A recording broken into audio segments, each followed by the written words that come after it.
But I think what's the most nauseous, I think, of the appalling element of what was announced yesterday was the scapegoating of the sick, disabled and those with mental health problems.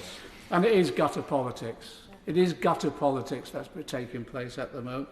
The Conservatives, as someone else has said, the Conservatives tried first of all to target asylum seekers. They would be the group that would be scapegoated, but that hasn't worked because actually people recognise this. The asylum seekers that were coming to this country were coming from war zones right the way across the world, and they empathised with them. So the government have now turned on the disabled, the sick, and people struggling with their mental health. Hidden in the budget yesterday, in the autumn statement yesterday, was the reality of that. They're cutting 1.2 billion from benefits from people with disabilities. And someone mentioned it, it really does herald the return of the nasty party, to be frank.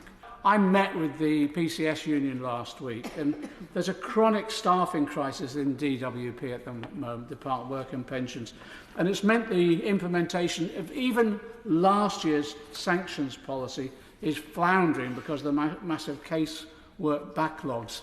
Individual members of staff within the DWP have a caseload of 2,000, and obviously the system is collapsing. Loading more work on those workers will intensify the delays, and it will result, let's be honest, it will result in more stress put upon those people who are disabled, sick, and with mental health problems. And I fear now, exactly as predicted by a number of the disability organisations, this will push people over the edge.